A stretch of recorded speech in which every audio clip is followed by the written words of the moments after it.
우리 앞뒤 좌우에 계신 분들과 반갑게 서로 인사하도록 하겠습니다. 우리 명품교회에서 명품성도로 거듭납시다. 우리 그렇게 함께 인사하겠습니다. 명품교회에서 명품성도로 거듭납시다.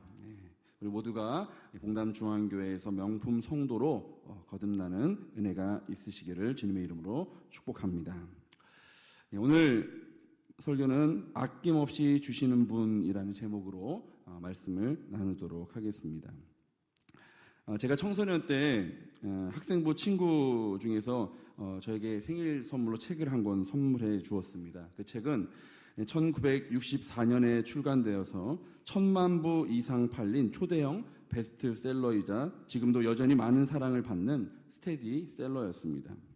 한국의 부모님을 생각나게 하는 이 책은 원래 제목에는 없던 이 아낌없이라는 단어가 추가되어서 책의 그 의미가 더욱 살아났다는 평가를 받았습니다.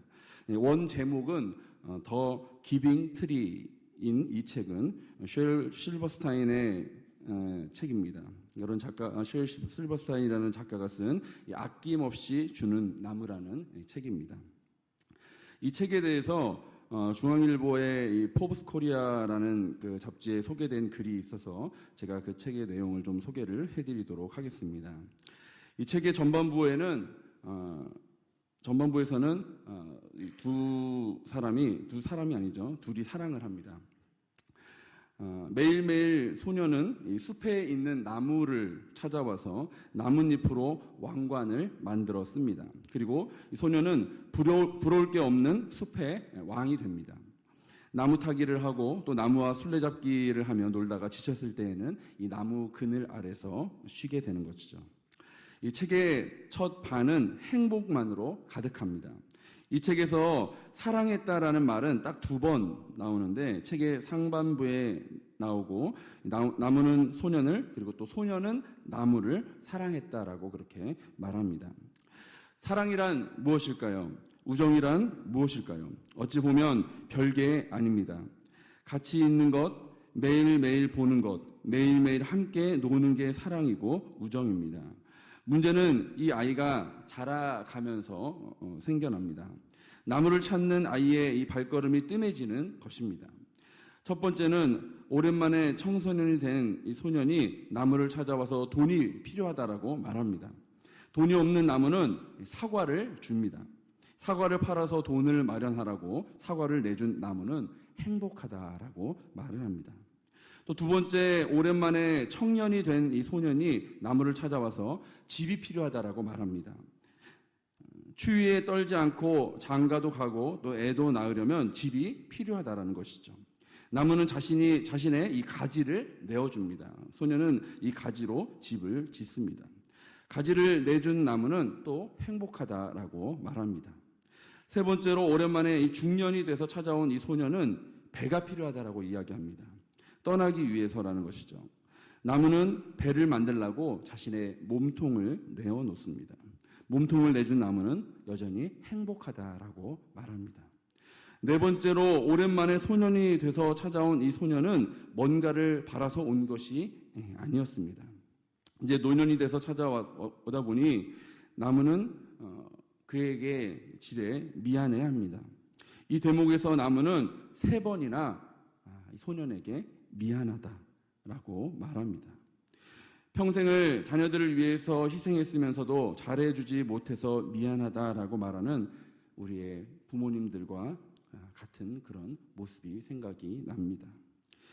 사실 네 번째, 오랜만에 나무를 찾아온 이 늙은 아이는 돈도 집도 아내도 아이도 떠나는 것도 필요가 없었습니다. 그저 그에게는 앉을 곳이 필요했습니다. 이 아이는 이제 그루터기에 불과한 이 나무에 앉습니다. 그래서 마지막으로 나무는 다시 한번 행복하다라고 말합니다. 줄 게 없는 것이 아무것도 없는 그런 존재는 없다는 것입니다. 그런 소중한 진리를 깨닫게 해주는 그런 귀한 책입니다. 우리는 모두 누군가에게 적어도 이런 그루터기 같은 존재가 될 수 있기 때문이라는 것이죠. 제가 이 책을 어려서 읽고 참 많은 감동을 받았었습니다. 그리고 지금 다시 한번 제가 어버이 주일 설교를 준비하면서 이 아낌없이 주는 나무, 이 책이 떠올랐습니다. 그래서 제가 이 책을 여러분들에게 소개해 드렸습니다. 이 책은 정말 가깝게는 우리의 이 부모님을 떠오르게 해줍니다. 그리고 영적으로는 늘 우리에게 아낌없이 주시고자 하시는 우리 하나님 아버지가 생각나게 하여 주는 것입니다. 오늘 본문의 말씀은 너무나도 유명한 이 탕자에 대한 이야기입니다. 누가복음 15장 11절부터 32절까지 이어지는 오늘 본문의 이야기는 이 둘째 아들이 자신에게 부여된 그 분깃, 그러니까 아버지께서 주시기로 약속하신 이 유산, 이것은 물론 이제 아버지가 죽고 나서 유산으로 받을 수 있는 그런 것인데, 이것을 아들이 먼저 달라고 요청을 합니다. 그런데 아버지는 둘째 아들에게 자신의 재산을 내어 주었고, 둘째 아들은 그 재산을 허랑방탕하게 낭비하고 결국 거지가 됩니다. 그리고 아버지께로 다시 돌아와서 자신을 부리는 종으로 여겨달라고 그렇게 요청을 합니다. 하지만 아버지는 멀리까지 아들을 맞으러 나가서 허랑방탕하게 이 재산을 낭비하고 돌아온 둘째 아들을 안아주며 집으로 맞아들이고 또 잔치까지 베풀며 아들에게 큰 사랑을 베풀어 줍니다. 그런데 이 일하러 나갔다가 돌아오던 이 첫째 아들은 이 이야기를 듣고서 화가 나서 집에 들어오지 않습니다. 그리고 그 소식을 들은 아버지가 나와서 같이 들어가자고 하였을 때 자신을 위해서는 지금까지 염소 새끼 한 마리도 잡지 않으시다가 이렇게 염치도 없고 배은망덕한 둘째 아들을 위해서는 이렇게 큰 잔치를 베푸시다니 어떻게 나에게 이럴 수 있냐고 따지며 듭니다. 하지만 아버지는 이 첫째 아들에게 잃어버렸던 둘째 아들이 다시 돌아왔는데 어떻게 기뻐하지 않을 수 있느냐라며 같이 들어가서 함께 즐거워하자, 그렇게 하는 것이 마땅하다라고 그렇게 첫째 아들을 타이릅니다. 이 본문은 우리에게 참 많은 교훈을 제공해 줍니다. 여러 각도로 우리가 생각해 보면서 여러 가지 교훈들을 얻을 수 있는 귀한 내용입니다. 오늘은 특별히 그 가운데서도 이 어버이 주일을 맞아서 아버지로서 또 부모님으로서 아낌없이 주시는 너무나도 귀한 우리 부모님은, 또 우리 하나님은 어떤 분이신지에 대한 관점으로 함께 오늘 본문을 살펴보도록 하겠습니다. 첫째로 아낌없이 우리에게 주시는 분은 이 돌아갈 곳을 예비해 주시는 분이십니다.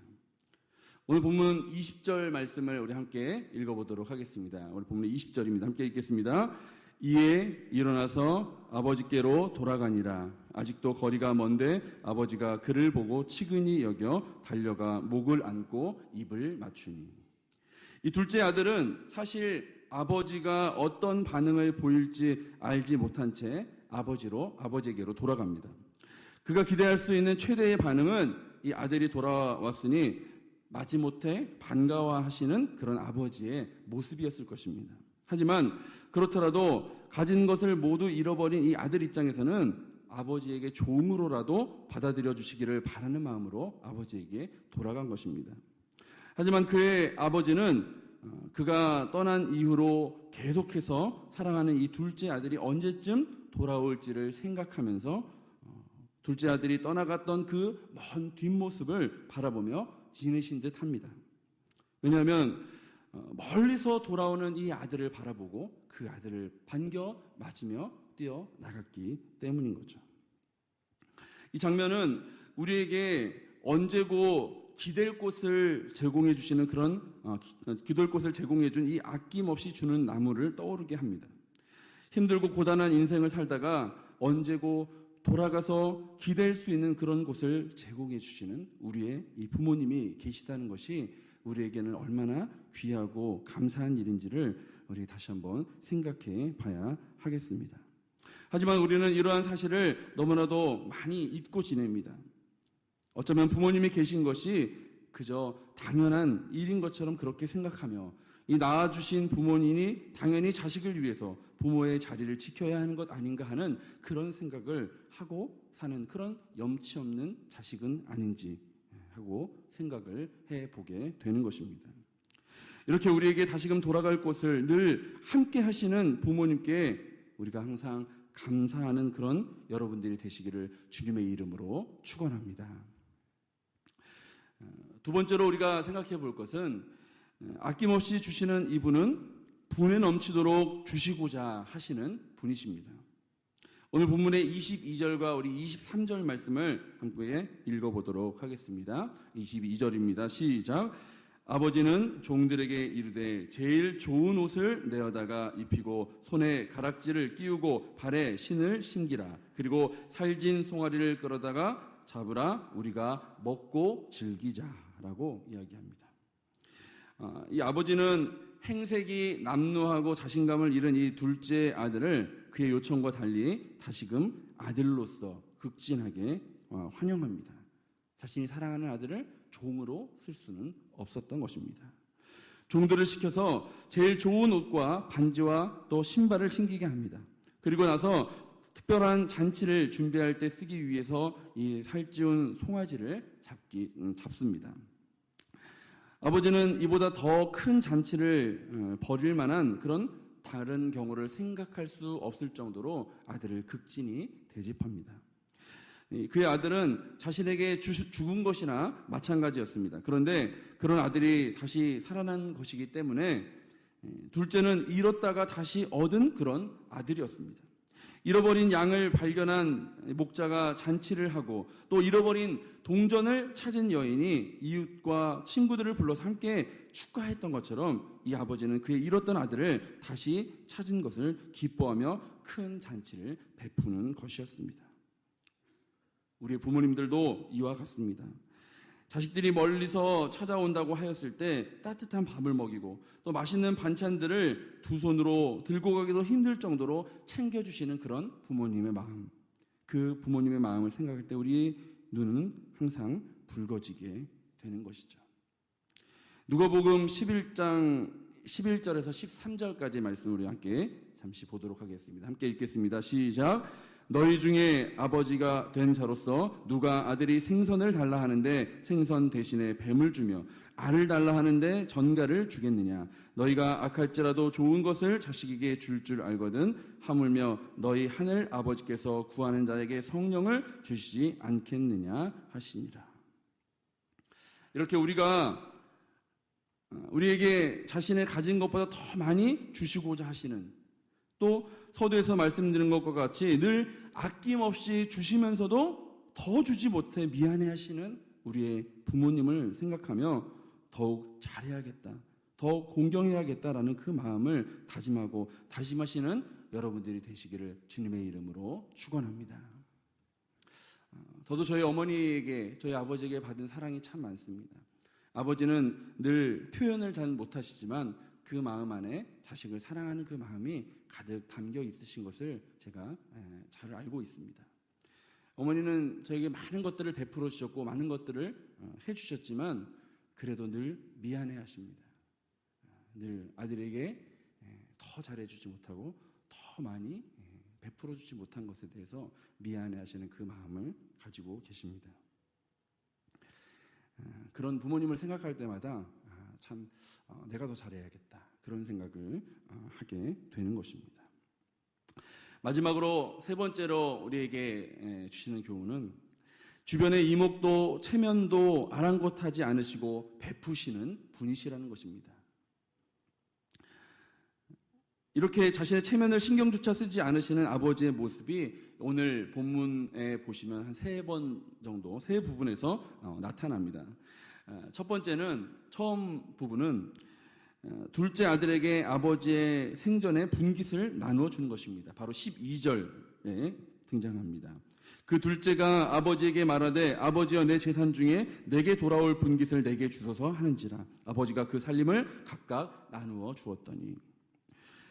율법의 규정에 의하면 장자가 차자의 몫의 2배를 받을 수 있게 되어 있습니다. 그러니까 유산의 3분의 2는 장자의 몫입니다. 둘째 아들이 자신의 몫인 이 전체의 3분의 1에 해당하는 그 유산을 달라고 한 것이었죠. 아버지가 초기에 유산을 나누기로 결정하고 또 재산 관리에서 손을 떼는 경우가 간혹 있기는 하지만 대부분은 아버지가 돌아가시면 유산을 상속하게 되는 것입니다. 그럼에도 불구하고 이 둘째 아들은 이 유산 분배를 먼저 요청했는데 이것은 가장으로서, 가정의 가장으로서 아버지의 권위를 무시한 그런 행동이었습니다. 그럼에도 불구하고 이 아버지는 사랑하는 마음으로 주변의 사람들의 그런 이목은 전혀 생각하지 않고 아들에게 유산을 나누어 주었습니다. 두 번째 부분은 바로 잃었던 둘째 아들을 발견하고 달려나가서 맞이하여 준 것입니다. 20절 말씀에 보면 이에 일어나서 아버지께로 돌아가니라. 아직도 거리가 먼데 아버지가 그를 보고 측은히 여겨 달려가 목을 안고 입을 맞추니 라고 말씀하고 있습니다.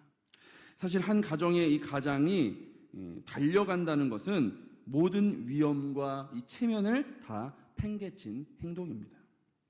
그 아버지는 일반적인 용서의 수준을 넘어서 믿을 수 없는 사랑을 아들에게 바로 보여준 것이었습니다. 당시에 이 중동의 기품 있는 가부장은 절대로 달리지 않았다고 합니다. 우리의 선비들과 또 비슷했던 것 같습니다. 하지만 이 여자와 아이 그리고 또 젊은 남자는 달릴 수 있었지만 이 지역사회의 점잖은 기둥이자 대농장의 소유주였던 그런 가장은 절대로 그렇지 않았다는 것이죠. 어린아이처럼 겉옷을 들쳐 들고서 다리에 맨살을 드러내는 그런 일을 절대로 하지 않았었다는 것입니다. 하지만 오늘 본문에 등장하는 이 아버지는 달랐던 것이죠. 그는 자신이 사랑하는 아들이 멀리서 오는 모습을 보고 그를 위해서 달려나가서 아들을 맞아줍니다. 마지막 세 번째 부분은 첫째 아들이 잔치 자리에 들어오려고 하지 않자 아버지가 직접 나와서 그 아들에게 들어가자고 권하는 것입니다. 28절 본문에 보시면 그가 노하여 들어가고자 하지 아니하거늘 아버지가 나와서 권한대라고 그렇게 말씀하고 있습니다. 이 잔치가 한창일 때 잔치를 배설한 사람은 자리를 비우지 않았다고 합니다. 그것이 이 잔치에 참석한 사람들을 위한 배려이자 매너였습니다. 하지만 이 잔치 자리를 비운 오늘의 주인공인 이 아버지는 사람들의 이목보다는 마음이 상한 이 첫째 아들을 사랑하는 마음으로 그 아버지의 마음을 가지고 아들을 설득하기 위해 나간 것입니다. 이렇듯 이목이나 체면을 생각하지 않고 자식을 위해서 우리의 부모님의 모습을 생각하면 늘 주변 사람들의 이목보다는 내 자식을 사랑하는 그 마음으로 모든 것들을 행하시는 그런 모습을 우리는 볼 수 있었습니다. 마치 학교에서 사고를 치고 교무실에서 반성문을 쓰고 있는 그 자식을 위해서 많은 창피함을 무릅쓰고 찾아와서 선생님께 연신 고개를 조아리셨던 우리의 부모님들. 사회생활을 하면서도 어려움을 겪을 때마다 사람들의 눈치를 살피기보다는 자식의 안부를 물으시고 또 용기를 주셨던 우리의 부모님들을 생각할 때 우리는 그분들에게 과연 살아생전 받은 그 은혜를 다 갚을 수 있을까 하고 생각해 보게 되는 것입니다. 사랑하는 성도 여러분, 오늘 말씀의 결론을 맺도록 하겠습니다. 우리의 삶은 여전히 완전하지 않습니다. 그래서 우리는 늘 이기적이고 또 실수합니다. 부모님께도 늘 잘한다고 하지만 그래도 지나고 보면 늘 내 생각이 먼저였고 또 이기적인 그런 생각을 할 때가 참 많았지 않나 하고 생각해 봅니다. 어버이 주일을 맞은 우리가 오늘 이 시간 그분에 대한 이 감사의 마음을 듬뿍 담아서 진심으로 사랑합니다, 감사합니다 라는 인사의 말씀을 전하시는 시간이 되어지시기를 주님의 이름으로 축원합니다. 또한 육신의 부모도 이러한데 우리의 영혼의 아버지이신 우리 하나님께서도 늘 우리를 용납하시고 바라보시며 언제고 도우시고 인도하여 주시려고 기다리시는 그 한없는 사랑을 우리에게 주시는 분이시라는 것을 기억하시는 시간이 되시기를 주님의 이름으로 축복합니다. 우리 함께 그 하나님 아버지를 사랑하는 마음으로 우리 하나님 앞에 우리 주님 아버지 사랑합니다, 아버지 감사합니다, 아버지 경배합니다. 우리 이 찬양 잠시 부르시고 또 함께 잠시 기도하는 시간 갖도록 하겠습니다.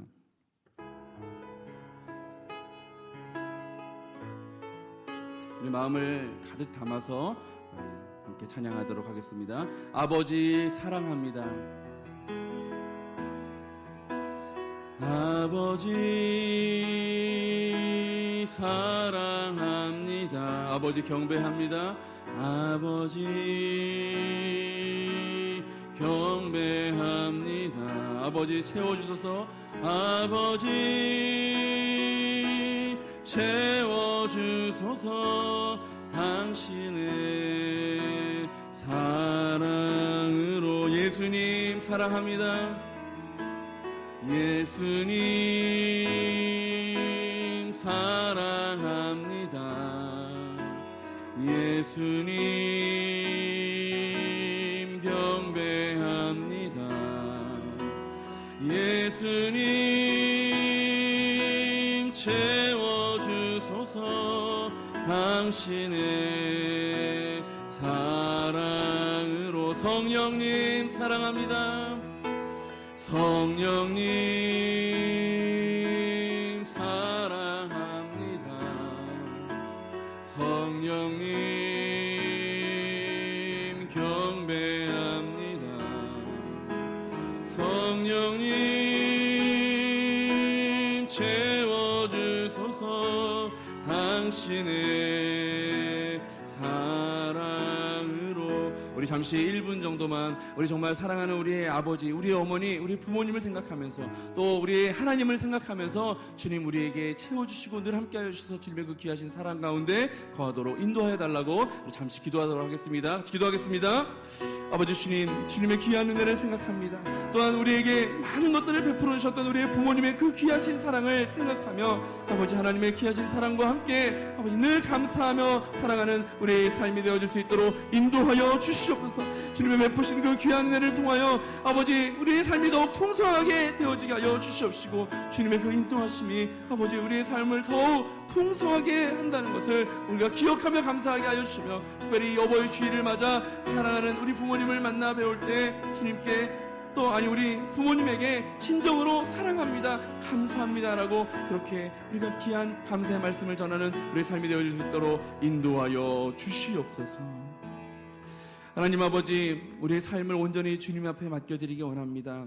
우리를 이 땅에 보내시는 가운데 우리 아버지와 또 우리 어머니, 우리 육신의 부모님을 우리에게 허락하셔서 그분들을 통하여 이 땅으로 인도하시고 또 그분들의 많은 사랑을 통하여 이렇게 우리가 건강하게 자라갈 수 있도록 하신 것을 우리가 감사하며 아버지 우리 육신의 이 부모님들에게 늘 감사하는 마음을 가지고 살아가며 그들의 사랑에 보답하는 삶을 살아가는 우리 모두가 되어질 수 있도록 또 우리의 영의 아버지가 되시는 하나님께도 늘 감사하는 우리의 삶이 되어질 수 있도록 주여 인도하여 주시옵소서. 예수 그리스도의 이름으로 감사드리며